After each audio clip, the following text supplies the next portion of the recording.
आप सत्संग में आते रहोगे, आपके अंतःकरण के अंदर थोड़ा बहुत कोई दोष आता है इस ज्ञान से, और यहाँ सत्संग से, सेवा से, दान से, सिमरन से वो फिर से हट जाएगा। अब पुण्यात्माओं, आप तो हो बालक, छोटे छोटे बच्चे होते हैं, और माता क्या करती है, बच्चा गली में खेल रहा होता है और अपने साथियों में बड़ा मस्त होता है। माँ को पता है कि इसको दूध, खाना खिलाने का, दूध पिलाने का समय हो गया। वो उसके उठा के लाती है, आजा बेटा दूध पी ले। वो कहता नहीं नहीं मैं खेल रहा हूं। अब उसको पता है कि दूध पिलाना इसको अनिवार्य है, कमजोर हो जाएगा बेटा नहीं तो उसको उठा के लाती है और उसको कहती है ले दूध पी, या जो भी आहार कराती है।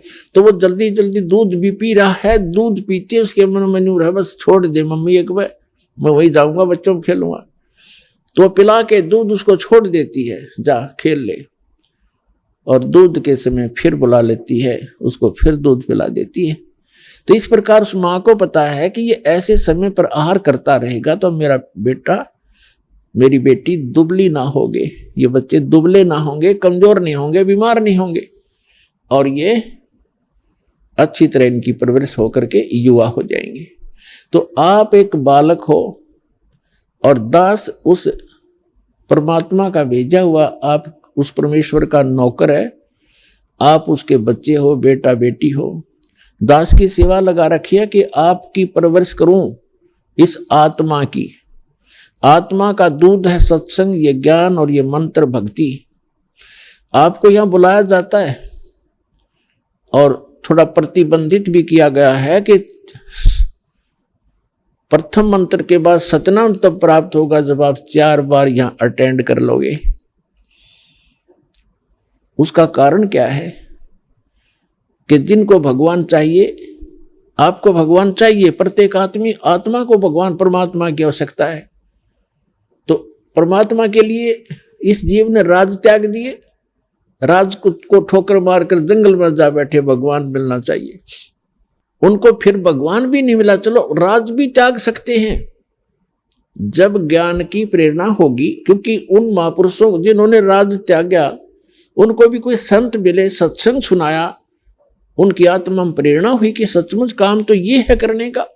तो यहां सत्संग में पहले आपको प्रेरित किया जाता है कि जिस कार्य को तुम कर रहे हो और इसी को फाइनल मान चुके हो, इस मनुष्य जीवन का केवल इतना ही काम नहीं है, इसके साथ साथ एक और वेरी इंपॉर्टेंट जॉब है आपकी, एक और बहुत जरूरी काम है, परमात्मा की भक्ति करना, दान धर्म और सेवा करना, और फिर आत्म कल्याण करा के सतलोक में जाना, जहां जाने के बाद फिर कोई कष्ट नहीं रहेगा।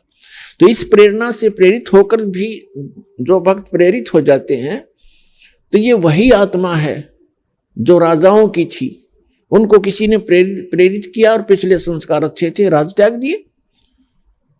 आपको इसलिए बुलाया जाता है कि परमात्मा, जब आपको लालच होगा भगवान का और आपकी आत्मा में ये समा जाएगा कि भक्ति बिना गुजारा कति नहीं, भगवान मिले पीछा छूटेगा, इतना हम ज्ञान करा देते हैं आपको। तो उस समय आप 1-2 बार आने के बाद फिर आप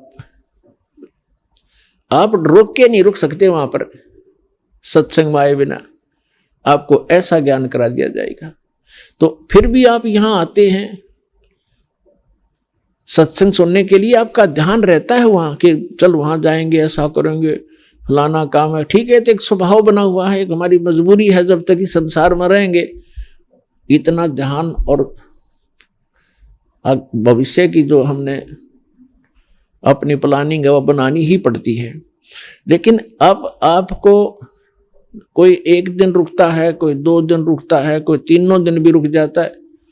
आप जी को ये दास उस माँ की तरह दूध पिला देता है और फिर छोड़ देता है, जा खेलाओ तुम अपना उस खिलौनों से, और फिर आ जाना, और आके फिर आपको परिपूर्ण कर देते हैं।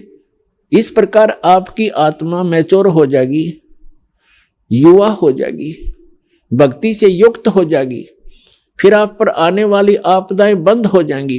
क्योंकि पाप नाश हो जाएंगे, पुण्य आपकी वृद्धि कर जाएंगे, फिर आपके ऊपर काल का कोई दबाव नहीं रहेगा, आपकी आवश्यकताएं पूर्ति परमात्मा करने लग जाएगा। फिर आपने ना चोरी करने की जरूरत पड़े, ना रिश्वत की आवश्यकता पड़ेगी, ना कोई और अटपट करके निर्वाह की आवश्यकता नहीं पड़ेगी, यदि नाम पर और मर्यादा ठीक से करते हुए निभाते हुए लगे रहे।